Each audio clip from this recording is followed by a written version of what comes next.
As I watch the riots going on in Los Angeles and many other major cities, the one thing that comes to my mind is, what a big mess. And I wish local authorities would uphold the rule of law and protect innocent individuals who don't care one way or another about this immigration issue.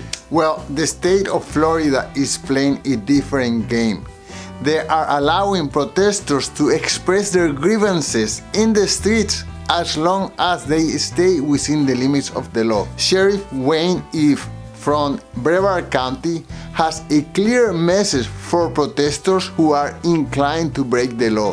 His message goes like this: you break the law, you are going to jail. Listen to his message right here. If you resist lawful orders, you're going to jail. Let me be very clear about that.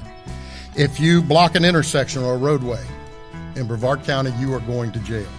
If you flee arrest, you're going to go to jail tired, because we are going to run you down and put you in jail.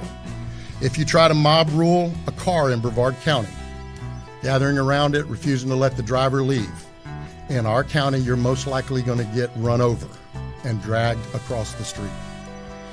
If you spit on us, you're going to the hospital and in jail. If you hit one of us, you're going to the hospital and jail, and most likely get bitten by one of our big, beautiful dogs that we have here. If you throw a brick, a firebomb, or point a gun at one of our deputies, we will be notifying your family where to collect your remains at, because we will kill you graveyard dead. We're not going to play.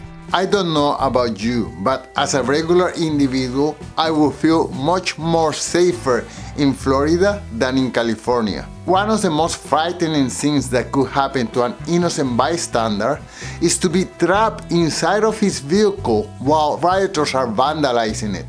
Well, in Florida, those situations are treated a little bit differently than in other states.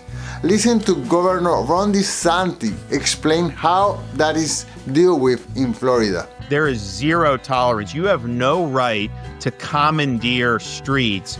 And first of all, it's just wrong. Second of all, that has huge impacts on people's quality of life. You may have a parent needing to go pick up a child from daycare, from a camp, or from school. You may have somebody has a medical issue they need to get. And what, you're going to clog all the roads? So we have an absolutely zero tolerance policy for that. And we also have a policy that if you're driving on one of those streets and a mob comes and surrounds your vehicle and threatens you, you have a right to flee for your safety.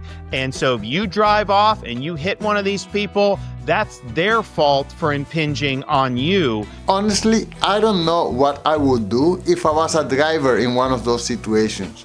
But it is good to know that there are other options out there. In the case where I am afraid for my own life, yes, me too, I will probably step on that gas and get away as soon as possible. In this other clip, Governor Ron DeSantis explains how he keeps law and order in his state. So we did landmark anti-rioting legislation. So in Florida, if you riot, if you loot, if you engage in any type of mob violence, you are not going to be treated like they treat you in Portland, where you get a slap on the wrist and then just get put right back on the street.